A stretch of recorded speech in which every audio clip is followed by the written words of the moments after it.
Saudara, AFC tolak protes PSSI soal wasit asal Kuwait yang akan pimpin laga Timnas versus Arab Saudi pada Kamis dini hari nanti. Bagaimana Timnas harus mengantisipasi masalah ini? Kita ulas bersama analis sepak bola Yusuf Kurniawan yang sudah hadir di studio, serta ada juga nanti Ketua Supporter Timnas Arab Saudi, Garuda Saudi, Muhammad Erlangga, dan juga mantan pemain Timnas striker kita legendaris Zainal Arif. Selamat malam, Bang Yuke.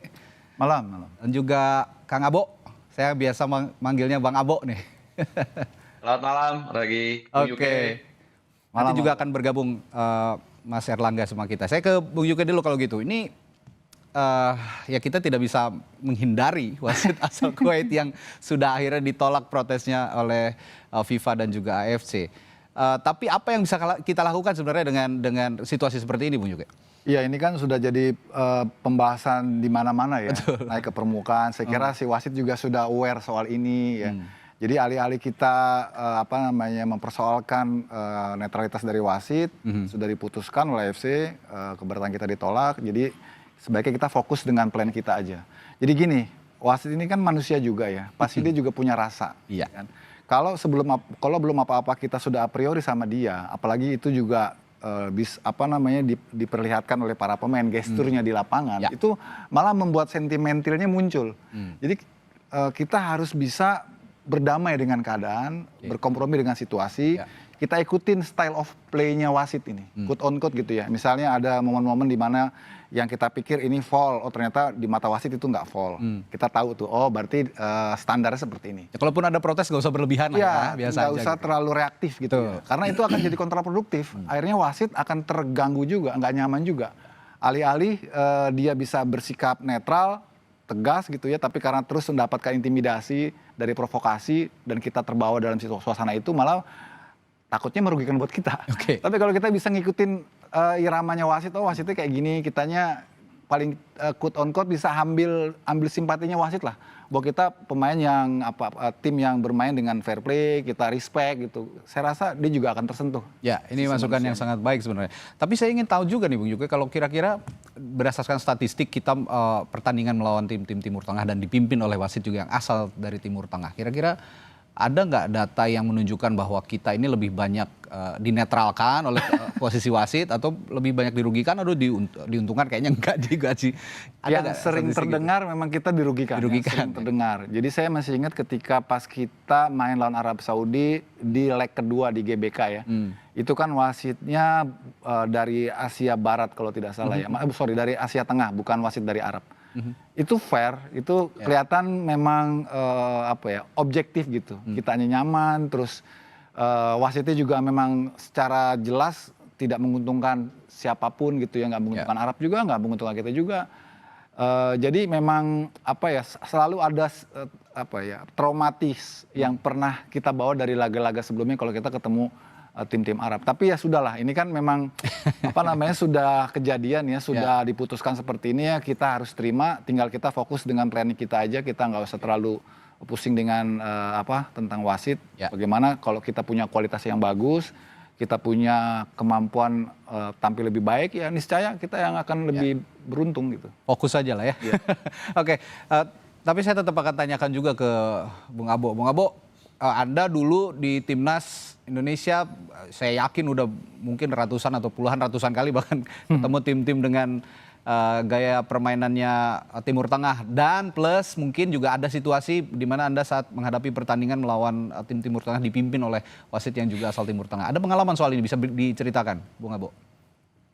Ya, kalau secara pengalaman pribadi sih saya tidak terlalu fokus terhadap kepemimpinan wasit ya. Waktu itu bagaimana sebagai seorang pemain kita fokus di lapangan, kita berjuang mati-matian dan kita mengikuti game plan yang dijalankan oleh kita sesuai instruksi dari para pelatih.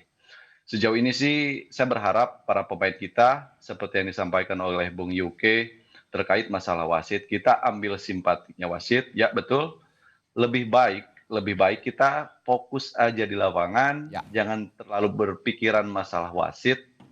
Karena kalau kita memikirkan masalah wasit, fokus kita di lapangannya juga jadi terbelah gitu.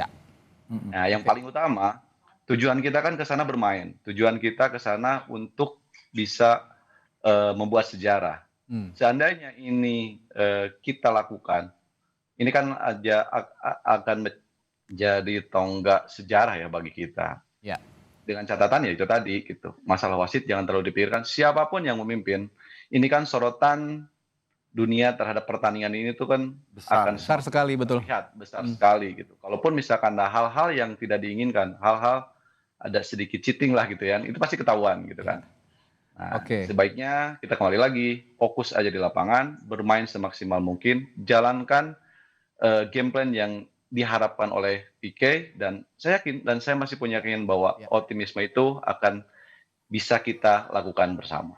Betul sekali kata Bung Abo tadi bahwa Indonesia dengan progresnya yang luar biasa sekarang jadi sorotan dunia begitu ya Bung Yuke. Sekarang kira setuju. banyak juga negara-negara di luar Asia bahkan yang memperhatikan progresnya Indonesia di bidang sepak bola ini. Tapi saya juga ingin tanyakan ke Mas Erlangga yang saat ini ada di Saudi. Selamat malam Mas Erlangga. Selamat sore waktu Sore ya Arab waktu Saudi. Saudi. Anda di Jeddah ya saat ini? Saat ini masih di kota saya tinggal di Riyadh, insya Allah. Oh di Riyadh. Nanti tapi akan di Jeddah kan pasti ya? Iya, kita Oke. akan nyetir 10 Tapi jam gini, ke Jeddah. ya Mas Erlangga saya juga pengen tanya, di dalam negeri di tanah air kan ramai sekali ini apa publik membicarakan soal kepemimpinan wasit asal Kuwait gitu yang diduga atau dianggap mungkin bisa tidak netral dalam kepemimpinan wasit, ramai juga dibicarakan di lini massa, di media massa begitu. Kalau di Saudinya sendiri ada pembicaraan nggak soal wasit asal Kuwait ini? Kalau yang saya pantau sih nggak ada ya. Nggak ada ya? Maksudnya untuk gamenya sendiri pun juga di sini kan giat bolanya lebih banyak ke arah mendukung klub ya. Jadi untuk tim nasional ya mungkin hanya tidak seperti di Indonesia di segala macam acara berita TV pasti membahas kan. Kalau di sini khusus acara sepak bola mungkin akan membahas. Tapi kalau untuk wasit sendiri, kalau dari Saudi tidak ada membahas. Kalau dari kami sih, kami berkaca kepada yang sebelumnya gitu. Maksudnya kita jangan terlalu buang-buang tenaga Ya. membahas wasit. Kalau misalkan diingat kan waktu pertandingan sebelum lawan Cina itu kan sempat juga tuh, wah kok wasitnya dari UAE. Kita udah pada teriak-teriak. Ternyata wasit Omar Ali itu sangat sangat fair dan akhirnya adalah wasit yang menurut saya wasit dari Arab yang follower Indonesia paling banyak. Sebenarnya nggak usah banyak inilah. Iya. Iya. Oke, Nggak usah oke. banyak buang-buang tenaga, buang-buang waktu untuk Oke. membahas ini juga berlarut-larut gitu loh. Oke, nah ini dari 3 narasumber saya yang saya wawancarai di awal ini ada pesan buat timnas juga. Yang penting fokus dulu aja ke pertandingan dan publik sepak bola Indonesia juga tidak usah terpengaruh lah ya dengan kepemimpinan wasit ini. Fokusnya untuk mendukung permainan yang positif dari timnas Indonesia melawan Arab Saudi nanti. Nah kalau gitu saya beranjak ke taktik yang akan dijalankan ya kalau gitu Bung Yuke. Iya. Kita lupakan dulu lah soal wasit. Kita fokus untuk formasi yang akan dilakukan atau diterapkan oleh Coach Patrick Kluivert. Belakangan ini kan juga ramai dibicarakan bahwa Kluivert dengan uji cobanya kemarin lawan Libanon menerapkan 4 back ya di belakang, dan itu sebenarnya berhasil nggak berhasil gitu. Ada sisi positifnya tapi ada juga sisi negatifnya. Dan diduga melawan Arab Saudi akan tetap mempertahankan 4 back. Menurut Anda bakal efektif apa enggak? Iya, sayangnya memang ketika kita dapat agenda uji coba September kemarin lawan Cina TP maupun lawan Libanon, lini pertahanan kita nggak keuji. Jadi 4 backnya itu agak useless juga gitu ya. Karena kita praktis hanya one way traffic, hanya satu arah gitu nyerangnya. Nah itu yang saya kira juga akan menjadi bahan pertimbangan matang dari tim pelatih bagaimana untuk menerapkan strategi nanti lawan Arab Saudi. Karena Arab Saudi pasti mainnya nggak akan main deep seperti ketika Cina TP maupun Libanon nunggu di belakang, nggak mungkin. Mereka pasti akan mainnya inisiatif, mainnya akan terbuka, mainnya akan di depan gitu ya. Pertahanan tinggi gitu. Nah kita harus benar-benar hati-hati, harus sabar, jangan terburu-buru main frontal terbuka. Karena Arab Saudi itu punya strength yang luar biasa, ini akan banyak power dan physical yang akan tersaji nanti di laga tersebut. Jadi kitanya harus smart mainnya, lihat momentumnya, temponya, kapan kita harus menyerang, kapan kita harus delay, bagaimana ngatur ritmenya gitu ya. Jadi nggak ngegas terus gitu kan. Oke, itu yang harus kita tanamkan gitu. Karena yang kita hadapi ini memang ambisinya besar dan mereka punya kualitas. Punya tradisi juga di Piala Dunia. Punya tradisi udah 6-7 kali gitu kepentingannya. Jadi kitanya harus smart, alih-alih formasi dengan 4 back, ataukah dengan 3 back ya saya kira nanti Coach Patrick yang akan memutuskan. Kalau kita dengan 4 back seperti yang udah kita perlihatkan di 2 lagu uji coba kemarin itu sudah dibaca pasti. Karena kan video mudah sekali didapatkan oleh setiap tim, termasuk kita juga mungkin udah dapat video-videonya Arab Saudi. Yeah. Nah ini yang kalau Patrick berani membuat kontra strategi dari penampilan Garuda sebelumnya, ini menarik nih. Misalnya ternyata pakainya 3 back gitu kan. Wah, itu mungkin Arab agak terkejut-kejut juga. Atau inverted ya, di situasi tertentu menerapkan 4 back, nanti juga bisa 3 back gitu. Hybrid istilahnya. Hybrid, ya. Jadi seolah-olah kita pakai 4 back, tapi dalam momen kita pegang bola, kita jadi 3 back. Itu. Karena satunya naik ke atas. Dan dalam tradisi sepak bola modern seperti itu sudah lumrah. Sudah lumrah. Di liga-liga Eropa juga kita melihat banyak pelatih yang menerapkan inverted strategy di situasi-situasi tertentu dalam gameplay, dalam permainan yang sedang berjalan. Tapi saya tanya juga ke Kang Abo, Bung Abo, kalau Anda dulu sebagai striker, Anda kan di lini depan ya dulu, penjebol gawang lawan gitu. Sebenarnya kalau dari strategi penyerang atau dalam maupun juga bertahan, Anda lebih nyaman di belakang itu digawangi atau dikawal oleh 4 back atau 3 back kira-kira? Iya, dulu saya sempat berhadapan dengan tim Arab Saudi. Waktu itu kalau tidak salah formasinya pakai 3-5-2 waktu itu ya. Oke. Ya di Piala Asia. Kita pakai 3 center back, tetapi ya itu tadi. Walaupun pakai 3 center back dengan postur yang sangat tinggi yang dimiliki oleh tim Arab Saudi, kami waktu itu kewalahan. Harapan sih dengan strategi mau 3 back sejajar ataupun 4 back sejajar, saya pikir lebih konsentrasi dalam hal-hal bola atas. Tetapi saya yakin dengan situasi seperti sekarang, kita punya center back yang sudah tidak bisa kita ragukan lagi. Ada Jay juga, sang kapten. Juga di belakang di situ ada Kevin Dick dan juga Calvin Verdong. Yang kemarin ya, saya berkaca dari pertandingan kemarin kita uji coba, ada juga Yakob Sayuri. Saya pikir 2 center back ini sudah teruji dan rasa-rasanya kita tidak akan kecolongan di dalam hal bola-bola atas ya. Yang terpenting fokus, jangan biarkan mereka berkembang, dan yang paling utama kita jangan sering kehilangan bola. Itu mungkin ya harapan dari saya di pertandingan nanti. Kayaknya memang harus gas di awal ya. Gas di awal Ya, supaya boleh. nanti kalau kita sudah ada bisa mencuri gol di menit-menit awal, itu bisa strategi yang diterapkan bisa berubah. Inverted tadi yang dibahas oleh Bung Yugo juga. Ya situasional, kita bisa bertahan. Ya gimana Bung Abu? Ya, tetapi kalau situasi di awal kita sudah melakukan penyerangan gitu, itu sedikit high risk juga. Tetapi kita harus bisa melihat bagaimana mereka melakukan strategi apa. Seandainya di 15 menit pertama kita udah ketahuan tuh. Biasanya untuk para pemain depan, tengah dan juga belakang, kita bisa meraba di 15 menit babak pertama. Sebaiknya kita harus melihat dulu apa yang akan mereka lakukan. Di situ baru apa kontra strategi akan kita juga lakukan. Ini menarik nih, saya tanyakan ke Mas Erlangga juga yang ada di Saudi. Mas Erlangga, kita mendengar di tanah air bahwa media Saudi katanya sebut soal Marcelino yang menjadi momok buat mereka juga sebenarnya. Waktu pertandingan sebelumnya melawan Arab Saudi juga Marcelino ini ngacak-ngacak banget, punya peran yang sangat sentral untuk kemenangan Indonesia di kandang Arab Saudi. Nah, kabarnya media Saudi mendengar kabar Marcelino yang tidak bergabung di timnas, mereka senang Mas Riko tidak main. Itu benar apa enggak nih? Enggak ada. Enggak juga ya? Malah berita yang saya tonton kemarin ya, ada program berita yang membahas tentang pertandingan ini, malah mereka fokus kepada kelemahan tim nasional Indonesia. Jadi disebut situ mereka menyebutkan 3 cara untuk mengalahkan Indonesia. Yang pertama adalah mengasih bola kepada Veras, which is strikernya yang sekarang lagi rajin nyetak gol ya di klub, strikernya Al Ahly, dengan cara crossing. Jadi mereka tuh menganggap Indonesia itu lemah di far post.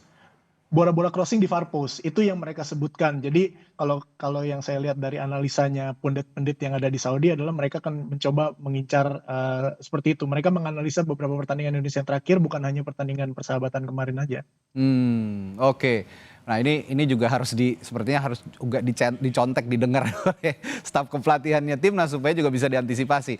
Nah, Bung Yuga, kalau gitu ada faktor lain yang juga ingin saya tanyakan soal beberapa mentalitas beberapa pemain yang sepertinya kalau di PlayStation lagi hijau nih, lagi naik gitu ya. Kayak misalnya Calvin Verdong yang punya catatan positif di Lille gitu ya. Dia sempat menang di UEFA League, Europa League di melawan AS Roma, lalu juga menahan imbang timnya ya, meskipun dia tidak main kemarin lawan PSG sang pemuncak klasmen. Ada juga misalnya pemain-pemain Persib Bandung yang baru saja menang di Champions League Asia ya, melawan Bangkok United 2-0. Ada juga misalnya Go Ahead Eagles yang berhasil menahan NEC Nijmegen gitu. Nah, ini apa ya?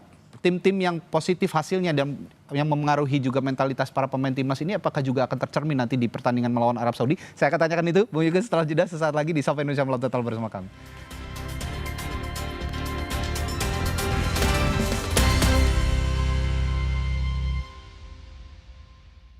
GoViva melewati 7 tahap nano purifikasi.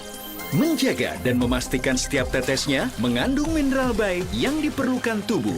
Sehingga begitu sejuk di tiap teguk. GoViva, murni, alami dari Wingswood. Mulai 25 kalsium, 콜라겐, 부르크랑, 꿀리크리프, 툴랑 크로포스. No worries, 콜라겐. Susu steril dengan 1000 mg kolagen dan kalsium, kulit no keriput, tulang no keropos. 콜라겐아, 수수 awet muda. Tiap orang punya semangatnya masing-masing untuk memberikan yang terbaik. Terima kasih untuk kamu yang tidak bercerita, tapi selalu semangat 100%. Kopi Kapal Api.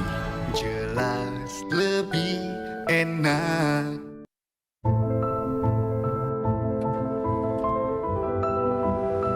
Every mile is a collection of new discoveries. Suzuki Fronx, marvelous at every mile. Mulai 25 kalsium, 콜라겐, 부르크랑, 꿀리크리프, 툴랑 크로포스. No worries, 콜라겐. Susu steril dengan 1000 mg kolagen dan kalsium, kulit no keriput, tulang no keropos. 콜라겐아, 수수 awet muda. Beli popok celana dewasa 3-in-1 buat Eke si Oma Lenca. Ekstra serat, ekstra kering, ekstra tipis. Kebelet, beli aja. Praktis, gak bocor say. Oma Opa, no worry. Pakai. Semua jadi easy. Tiap orang punya semangatnya masing-masing untuk memberikan yang terbaik. Terima kasih untuk kamu yang tidak bercerita, tapi selalu semangat 100%. Kopi Kapal Api. Jelas lebih enak.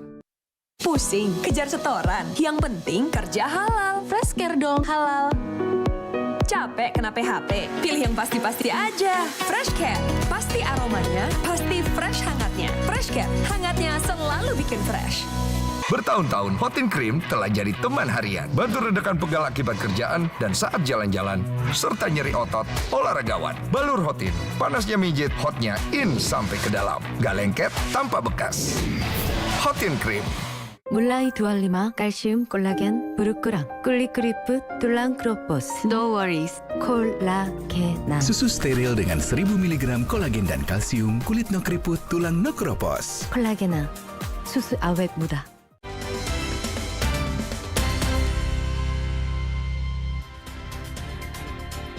Masih membahas persiapan timnas Indonesia yang akan menghadapi Arab Saudi dalam babak 4 kualifikasi Piala Dunia Zona Asia tahun 2026. Tadi saya bertanya ke Bung Yuke bahwa mentalitas pemain di klub-klubnya yang punya punya peran penting dan menghasilkan sisi positif begitu ketika timnya menang. Ini akan tercermin nggak sih kira-kira di permainan timnas nanti? Amin ya. Semoga aja benar-benar ini vibes-nya bisa terkonversi ya di saat kita memainkan mereka menghadapi Arab Saudi, karena memang level kompetitif mereka ini sedang on fire ya, sedang tinggi-tingginya motivasi mereka, kepercayaan diri mereka sekarang di tim-tim Eropanya itu ada di regular starting gitu kan, jadi itu pasti menambah semangat mereka, confident mereka, dan saya harap ini bisa dimanfaatkan oleh Patrick Kluivert bagaimana caranya supaya mood mereka terjaga, karena mood ini penting. Soalnya mereka datang kan mepet ya, nggak bisa banyak drilling yang dilakukan gitu, kecuali pendekatan dari hati ke hati, memberikan rasa nyaman, pemain-pemain itu relax, enjoy, sehingga performa mereka bisa konsisten ya, baik di klub yang mereka telah tunjukkan kemarin sampai di timnas nanti. Itu yang penting sih. Apalagi di main away gitu ya, bukan away tapi memang venue-nya di luar Indonesia, di Arab Saudi menghadapi tim Arab Saudi juga. yang bisa diandalkan tentu saja lini pertahanan kan sebenarnya yang harus diperkuat gitu. Tapi ya itu tadi positifnya lini pertahanan kita, misalnya Bang Jai Ses punya catatan positif di Sassuolo, menang 2 kali pertandingan terakhir menang, sama juga Calvin Verdong tadi. Tapi saya ingin juga bertanya ke Bung Yoga soal tadi yang disinggung oleh Mas Erlangga, ya, pandit-pandit di Arab Saudi yang justru membahas soal taktik bola-bola crossing dan set piece. Apa yang harus bisa diantisipasi oleh Coach Patrick? Sebetulnya itu udah cerita lama ya. Penyakit kita kan memang bola-bola set piece saat defense. Dan saya kira itu juga sudah disadari betul oleh tim pelatih kita, bagaimana cara mengantisipasi bola-bola crossing, bola-bola set pieces juga. Dan Coach Patrick kan kemarin juga sempat announce ya bahwa itu menjadi perhatian timnya gitu. Nah sebetulnya dengan kalau pakai formasi 4 back, dengan kita jaga dalam 4 back sejajar, mestinya strategi untuk Arab mainin bola-bola crossing ke far post ini bisa kita eliminasi. Karena kita punya 4 back yang stay gitu ya. Dan kita bisa berharap lah karena kita punya pemain-pemain yang tinggi ya. J.I. Jazz, kemudian Kevin Dix, kemudian juga Rizky Ridho mungkin nanti yang bisa dimainkan. Mungkin kalau Calvin Verdong nggak tinggi ya, tapi punya kecepatan. Positioningnya dia saat melakukan defending itu sangat bagus. Jadi semoga aja ini benar-benar pemain belakang kita tuh disiplin, terutama penjaga gawang kita nih. Karena salah satu yang paling diharapkan kan bagaimana antisipasi dari penjaga gawang, dalam hal ini mungkin Martin Paes, yang secara visi dia lebih terbuka kan, dia bisa lebih melihat secara full, karena dia yang akan menghadap dia bisa membaca situasi kan. Kalau Martin Paes ini bermainnya benar-benar dalam performa yang baik, karena dia juga sudah pengalaman 2 kali ketemu Arab Saudi, pertama di Jeddah hasilnya 1-1 dan di GBK 2-0, dia punya pengalaman, punya kepercayaan diri, itu yang kita harapkan. Kang Abo, tadi kan Coach Patrick di berita pengantar bilang nih kalau sebenarnya strategi bisa dioptimalkan, tapi dengan waktu yang minim gitu. Ini pemain-pemain abroad juga banyak yang baru datang. Anda punya pengalaman nggak dengan persiapan yang mepet, harus menghadapi pertandingan sepenting seperti yang kita akan hadapi, timnas yang kita akan hadapi beberapa waktu ke depan ini? Ya, dengan waktu yang sangat singkat ini, tidak ada waktu juga untuk mencoba-coba strategi. Taktikal apa yang akan dilakukan oleh Coach Patrick Kluivert itu. Saya berharap sih di pertandingan nanti, game plan atau platform yang sudah selama ini dilakukan, dengan hasil uji coba yang sebelumnya, ini tetap menjadi patokan bagi Coach Patrick Kluivert. Karena apa? Karena kita juga percaya ya, bahwa para pemain belakang kita, kayak J.I. Jazz juga udah paham bagaimana caranya mengantisipasi striker yang punya postur tinggi, dan dia sudah teruji di Serie A. Bagaimana dia juga di 2 kali pertandingan sebelumnya dia melakukan clean sheet. Jadi ini tidak apa yang disampaikan oleh media Arab bahwa mereka akan memaksimalkan itu, melakukan crossing. Tapi kali ini saya masih optimis dan saya masih punya keyakinan bahwa lini belakang kita bisa mengatasi itu semua. Ya, dan lagi bagus-bagusnya ininya ya, kondisinya seperti sekarang ini. Ya, secara keseluruhan secara keseluruhan juga para pemain sedang dalam tren positif gitu kan di klubnya masing-masing. Oke, saya ke Mas Erlangga. Mas Erlangga, ada bocoran lagi nggak nih kira-kira dari media-media Saudi atau pandit-pandit di Saudi, apa yang mereka perhatikan dari timnas Indonesia belakangan ini? Belum terlalu banyak bocoran karena saya juga nonton beritanya sengertinya bahasa Arab yang saya ngerti. Tapi bocorannya sih sebenarnya kayak kemarin kan kita sempat dengar ada kabar yang cukup baik buat kita kan waktu dengar Salim Dosari cedera dan kiper utamanya Nawaf Akidi cedera. Cuma ternyata di game terakhir sebelum mereka liganya break, mereka sudah sembuh dan sudah dipanggil juga sama coachnya Saudi, jadi udah join. Itu sih paling kabar yang kurang baik buat kita karena 2 pemain terbaiknya join. Cuma yang bisa saya kasih tahu mungkin bisa dilihat juga ya untuk Falcon Calling ya. Kalau kita kan Garuda Calling, kalau mereka kan Green Falcon.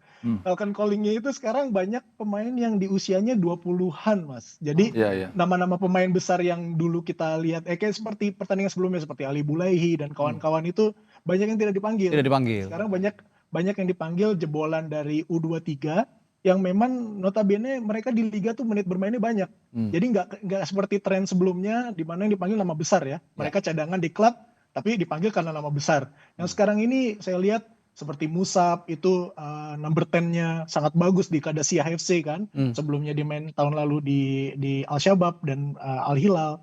Jadi itu malah yang sedikit agak serem gitu ya. Dan juga Saud juga baru datang kan kemarin yang main di RC Lens. Dia juga datang. Ya kita harapkan Calvin Verdong bisa menang duel lagi lawan Saud karena kan sebelumnya kan timnya habis ketemu ya di Liga Prancis. Liga Prancis.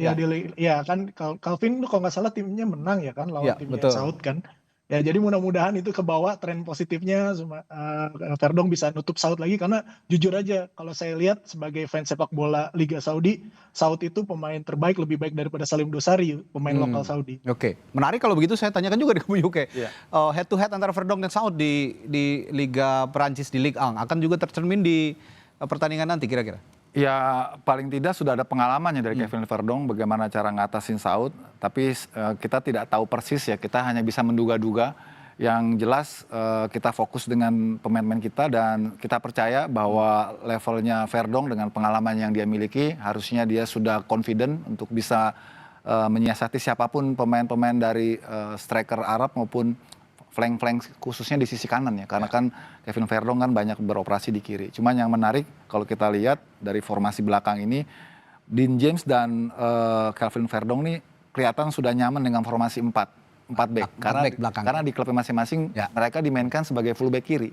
Ini mungkin menjadi salah satu highlight yang barangkali akan jadi pertimbangan sangat oleh Patrick Kluivert mengapa misalnya nanti akan dimainkan dengan 4 back. Termasuk juga dengan Kevin Dix. Di Gladbach juga dia mainnya sebagai center back dengan formasi 4 back. Jadi lebih cenderung ke situ sih. Berarti kalau ada kritik terhadap Coach Patrick, ini kopeh banget sih mainin 4 back. Sebenarnya ada alasannya. Alasannya. Itu tadi, karena pemain-pemain abroad kita yang bermain di Liga-Liga Eropa sudah terbiasa dengan formasi 4 back di belakang. Saya mau tanya juga ke Mas Erlangga nih, soal persiapan supporter timnas sejauh ini bagaimana Mas Erlangga? Tiket udah dipegang semua ya? Alhamdulillah 3 hari terakhir kita kabar baik akhirnya setelah banyak drama. Akhirnya kita dapat tiket jalur resmi Mas, karena kan memang sebelumnya kan ada sedikit delay ya untuk tiket section Indonesia. Itu delaynya itu purely memang diskusi antara kami PSSI dan SAFF untuk menekan angka calo.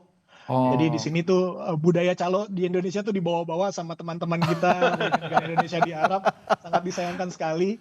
Jadi kita intens tuh Mas dari tiket dirilis sekitar akhir September itu kita intens dengan PSSI dan Saudi Federation. Akhirnya kita ketemu formula bagaimana tiket ini bisa didistribusikan sesuai tepat sasaran ke warga negara Indonesia yang benar-benar ingin nonton bola. Dan alhamdulillah dapat semua. Sudah dapat semua. Kabarnya 4.000-an ya, 4.000 tiket ya? Betul, 4.182. 4.182. Oke, selain kesiapan tadi tiket sudah dipegang, ada persiapan lain misalnya koreo-koreo kalau di GBK kan koreo-koreo timnas supporter kita luar biasa, tifo-tifo yang disajikan luar biasa. Udah ada persiapan juga di sana? Kita itu malah satu hal yang pertama kita persiapkan waktu keren. Cuma di sini tuh izinnya 3 lapis. Pertama izin dari Saudi Federation, habis itu izin dari AFC dan terakhir izin dari Ministry of Interior. Sekarang udah ke lapis keberapa nih? Sekarang kemarin kita udah dapat approval dari satu orang dari Saudi Federation, terus tiba-tiba malamnya orang lain mereply dengan nggak bisa, kita reject. Jadi, wah kita doakan sebenarnya jebol ya. Mohon doanya. Sampai saat ini masih diskusi, sekarang udah naik ke level AFC dibantu dengan staf PSSI yang ada di Jeddah. Jadi kita lagi intens nih. Ini kayaknya banyak cara ya buat menghindari dukungan-dukungan lain untuk mendukung timnas kita di Arab Saudi. Tapi saya tanya ke Kang Abo soal dari perspektif supporter nih, Bang Abo. Anda kan sudah terbiasa bermain abroad gitu ya, ke luar negeri, away gitu melawan tim-tim Timur Tengah. Tapi atmosfer yang Anda rasakan dulu sebagai striker timnas bermain away gitu, tapi dengan dukungan supporter yang ya tidak terlalu banyak, tapi berisik lah, cukup berisik, itu bagaimana tuh? Ya, pemain ke-12 ini untuk tim nasional Indonesia memang selalu diharapkan ya, memang selalu dibutuhkan, apalagi bermain di Arab Saudi. Ketika kami bermain di sana, kita seolah-olah bermain seperti di kandang sendiri. Karena para penonton tumpah banget di sana, hadir dengan nyanyian koreo yang betul-betul membuat kami berdecak kagum. Dan ini mudah-mudahan juga para pemain yang sekarang bermain ini akan lebih dari yang pernah kami rasakan waktu itu. Oke, mudah-mudahan begitu. Oke, saya balik ke balik ke susunan mengesampingkan peran-peran lainnya di lini depan gitu Bung Yuke ya. Kan Marcelino ini tidak terpanggil meskipun dia punya kontribusi yang sangat besar sebenarnya ya untuk Indonesia sampai titik ini. Pernah juga melawan Arab Saudi sebelumnya kemenangan Indonesia, di situ ada Marcelino Ferdinand. Sekarang tidak ada. Anda melihat situasi seperti ini bagaimana nih? Iya, saya kira memang ini sudah dipikirkan matang ya oleh Coach Patrick. Kan Coach Patrick sudah mengatakan bahwa dia hanya mempertimbangkan pemain-pemain yang memang mendapatkan jam bermain di klubnya gitu. Kebetulan Marcelino saat ini memang belum mendapatkan itu karena masih mengalami cedera dan juga masih proses pengurusan administrasi ke Tresin ya, klubnya yang baru, sehingga mungkin Coach Patrick menganggap bahwa ya dia nggak dalam posisi yang fit untuk diikutkan. Memang dari sisi kualitas kita sayangkan sih ya, Marcelino bagaimanapun kan memang pemain yang berbeda, punya talent gitu ya. Tapi kalau dia sedang off fire ya sulit juga untuk diharapkan. Jadi saya lihat di sini kita masih bisa berharap dengan pemain-pemain yang lain yang kita pikir nanti bisa memberikan sesuatu yang lebih ya. Misalnya seperti debutan Emiliano Jonathan. Itu dari sisi kualitas, wah mungkin 11-12 dengan Marcelino. Bahkan dari sisi pengalaman dengan dia tampil di Utrecht di Eropa gitu ya, pasti dia levelnya lebih tinggi. Dan kita lihat kemarin ketika lawan Libanon, lawan Cina Taipei, wah ini pemain yang benar-benar punya dimensi yang beda. Dan saya kira itu kita harapkan bisa nutup dan ketiadaan Marcelino. Dan ada angin segar, Ole Romani sudah bisa